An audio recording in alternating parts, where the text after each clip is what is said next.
Hello friends, welcome to my channel. आज मैं आप लोगों के सामने एक उपन्यास शुरू कर रही हूँ, शरत चंद्र चट्टोपाध्याय जी का अंतिम प्रश्न। उन्होंने 30 से ज़्यादा उपन्यास लिखे, जैसे परिणीता, देवदास, बड़ी दीदी, मंजली दीदी आदि।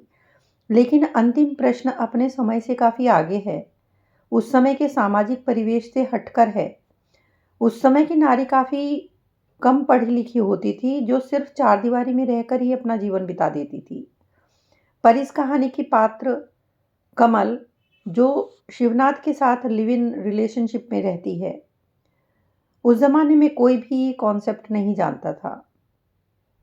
इस तरह की नारी को असम्मान की नज़र से देखा जाता था। लेकिन कमल इस मेल डोमिनेटेड सोसाइटी की थोपी हुई ट्रेडिशनल वैल्यूज़ को चैलेंज करती है। वो अपने विचारों को लॉजिक के साथ रखने का साहस रखती है। ज़्यादातर पुरुष इस तरह की नारी को अच्छा नहीं मानते। शिवनाथ, जो अपनी पत्नी को धोखा देता है कमल के लिए, और कमल को धोखा देता है मनोरमा के लिए। इस कहानी का मुख्य डिस्कशन का सेंटर आशुतोष बनर्जी या आशु बाबू का घर है, जो एक वृद्ध हैं जिनकी स्त्री का निधन हो चुका है। ये नॉवल काफ़ी बोल्ड विषय पर आधारित है। मुझे ये अच्छा लगा तो मैंने सोचा ये आप लोगों के साथ शेयर करना चाहिए। इसको मैं 25 भागों में आप लोगों के सामने प्रस्तुत करूंगी। आप इसके 10 भाग सुन चुके हैं, तो आइए सुनते हैं इसका 11वां भाग। आगरा के नई मजिस्ट्रेट की पत्नी का नाम मालिनी है। उन्हीं की कोशिश और उन्हीं के घर में नारी कल्याण समिति का गठन हुआ। पहले अधिवेशन का आयोजन जोर शोर से हुआ, मगर ठीक से समाप्त नहीं हो सका। सब कुछ बिखर सा गया। यह आयोजन औरतों के लिए था, मगर पुरुषों का आना निषेध नहीं था। वस्तुतः इस आयोजन में वे विशेष रूप से निमंत्रित थे। सारा भार अविनाश पर था। चिंतनशील लेखक होने के कारण अक्षय का नाम था। लिखने का भार उन्होंने ही लिया था। इसीलिए उनके परामर्श के अनुसार शिवनाथ के अलावा सबको बुलाया गया था। अविनाश की छोटी साली नीलिमा घर घर जाकर समस्त बंगाली समाज को निमंत्रण देकर आई थी। आशु बाबू की कोई इच्छा नहीं थी वहां जाने की, मगर बीमारी ने आज उन्हें नहीं बचाया। मालिनी खुद जाकर उन्हें ले आई। अक्षय अपनी रचना हाथ में लिए तैयार थे। प्रचलित 2-4 शब्द कहकर सीधा कठोर खड़े होकर अपनी रचना पढ़ने लगे। कुछ ही समय में समझ आ गया कि वे जो कह रहे हैं वह कितना अरुचिकर है, उतना ही लंबा भी। जैसे कि होता ही है, पुरातन काल की सती सावित्री का उल्लेख करके उन्होंने आधुनिक नारी जाति के आदर्श विहीन होने पर कटाक्ष किया था। एक आधुनिक और शिक्षित महिला घर बैठकर इनके तथाकथित शिक्षा के विरुद्ध बोल रही है। अक्षय का गर्व ही यही था कि वह अप्रिय सत्य कहने में नहीं डरते। उनकी रचना में सत्य जितना भी हो, अप्रिय वचनों की कमी नहीं थी। और उस तथाकथित शब्द की व्याख्या करने के लिए जो उदाहरण था वह थी कमल। जो लड़की यहाँ मौजूद ही नहीं है, उसको अक्षय ने अपने लेख में जी भरकर कोसा। अंत में वह गहन परिताप के साथ यह कहने को बाध्य हुआ कि इस शहर में भी ऐसी एक औरत है जिसे भद्र समाज से निरंतर बढ़ावा मिल रहा है। जो औरत अपने दाम्पत्य जीवन को अवैध जानकर भी लज्जित होना तो दूर, उपेक्षा की हंसी हंसती है। विवाह अनुष्ठान जिसके लिए सिर्फ अर्थहीन संस्कार है, और पति पत्नी का एकनिष्ठ प्रेम मानसिक दुर्बलता। उपसंहार में अक्षय ने इस बात का उल्लेख किया कि नारी होकर भी वह नारी के गहनतम आदर्श को अस्वीकार करती है। तथाकथित वह शिक्षित नारी के लिए उपयुक्त विशेषण और वह कहाँ रहे। इस मामले में निबंध लेखक को खुद कोई संशय नहीं है, मगर संकोच के कारण खुलकर नहीं कह पाए। इस गलती के लिए उन्होंने सबसे माफी मांगी। महिला समाज में मनोरमा के अलावा किसी ने कमल को नहीं देखा, मगर उसके रूप की ख्याति और चरित्र की बदनामी पुरुषों के द्वारा फैल चुकी थी। और तो और इस नव प्रतिष्ठित नारी कल्याण समिति की सभापति मालिनी ने भी वह सब सुना है और इसे लेकर नारी समाज और पर्दे के भीतर बाहर कौतूहल की सीमा न थी। इसीलिए रुचि और नीति के सम्यक विचार के उत्साह से पैदा हुए प्रश्नों की व्यक्तिगत चर्चा तेज होने में शायद देर न होती, मगर लेखक के परम मित्र हरेंद्र इसका कठोर विरोध करने लगे। वह उठकर खड़े होते हुए बोले, मैं अक्षय बाबू के इस लेख का विरोध करता हूँ। सिर्फ अप्रासंगिक होने के कारण ही नहीं, किसी महिला की अनुपस्थिति में उस पर आक्रमण करना और उसके चरित्र का अकारण उल्लेखहीनता दर्शाता है। नारी कल्याण समिति के पक्ष से इस लेखक को धिक्कार मिलना चाहिए। इसके बाद तो सब कुछ उल्टा पुल्टा हो गया। अक्षय क्रोध में आकर बकने लगे और उनके उत्तर में मृदुभाषी हरेंद्र कभी विष्ट तो कभी ब्रूट कहकर उत्तर देने लगे। मालिनी नहीं थी, अचानक इस मामले की उग्रता देख परेशान हो गई और उस उत्तेजना के समय किसी ने भी अपने विचार प्रकट करने में कृपणता नहीं दिखाई। चुप तो थे सिर्फ आशु बाबू। शुरू से आखिर तक वे सिर झुकाए बैठे रहे और एक व्यक्ति ने इस तर्क युद्ध में भाग नहीं लिया था, ये थे हरेंद्र, अक्षय की नित्य की बातों के साक्षी अविनाशी। व्यक्ति विशेष के चरित्र का आकलन करना इस समिति का लक्ष्य नहीं है और इस तरह की चर्चा से नर नारी किसी का भी कल्याण नहीं होता। यह बात मालिनी जानती थी। विशेषकर उस रचना से आशु बाबू पर कटाक्ष किया गया था। यह बात समझकर उसे बहुत बुरा लगा। सभा समाप्त होने पर वह उठकर सीधे इस प्रौढ़ व्यक्ति के पास आई और लज्जित स्वर में बोली, निरर्थक आज आपकी शांति नष्ट करने के लिए मैं शर्मिंदा हूं अविनाश बाबू। आशु बाबू ने हंसने की कोशिश की, बोले, घर पर भी तो अकेली ही बैठा रहता, यहां समय तो कटा। मालिनी बोली, ज्यादा अच्छा होता। फिर रुककर बोली, आज ये भी नहीं है, मणि यहीं भोजन करके जाएगी। ठीक है, मैं जाकर गाड़ी भिजवा दूंगा, मगर और औरतें? वह भी यहीं भोजन करेंगी। अविनाश और अजीत के साथ आशु बाबू गाड़ी में बैठने ही वाले थे कि हरेंद्र और अक्षय आ गए। उन्हें भी छोड़ना है, तैयार होना पड़ा। सारे रास्ते आशु बाबू चुप बैठे रहे। कमल को लेकर उन औरतों के बीच अक्षय ने अशिष्ट कटाक्ष किया है, यही बात उन्हें बार बार याद आने लगी। गाड़ी घर आकर रुकी। नीचे के बरामदे में एक अपरिचित व्यक्ति बैठा था, बंबई वालों जैसे कपड़े पहने हुए। पास आकर उसने अंग्रेजी में आशु बाबू का अभिवादन किया। क्या? उत्तर में एक कागज का टुकड़ा उनके हाथ में देकर बोला, चिट्ठी। वह पत्र उन्होंने अजीत को दिया। अजीत ने मोटर की लाइट के सामने ले जाकर वह पत्र कमल का था। कमल का पत्र। क्या लिखा है कमल ने? लिखा है, पत्रवाहक ही सब कुछ बताएगा।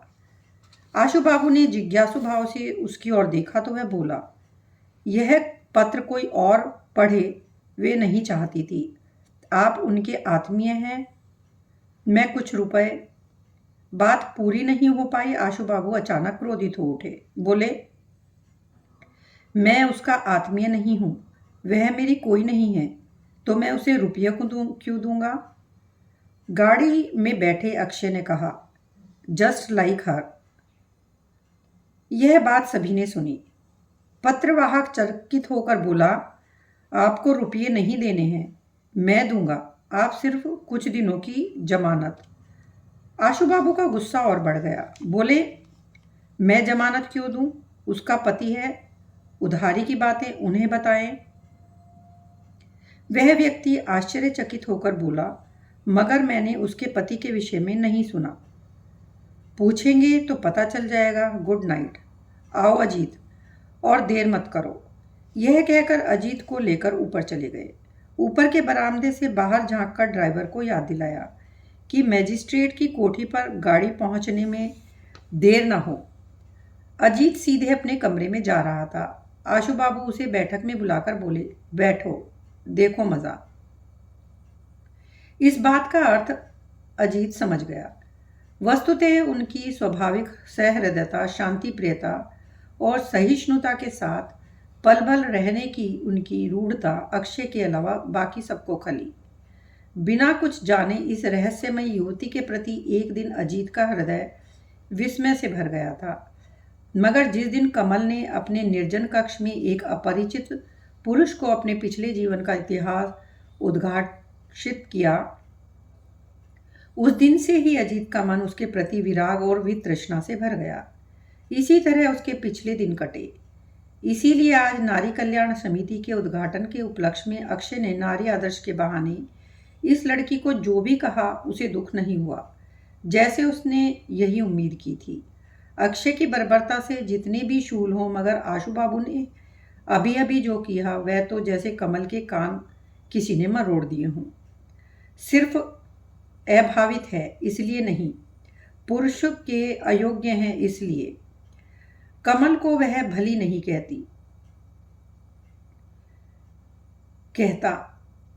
कमल को वह भली नहीं कहता। उसके विचारों और सामाजिक आचरण को लेकर जो निंदा हुई उसे अजीत गलत नहीं मानता।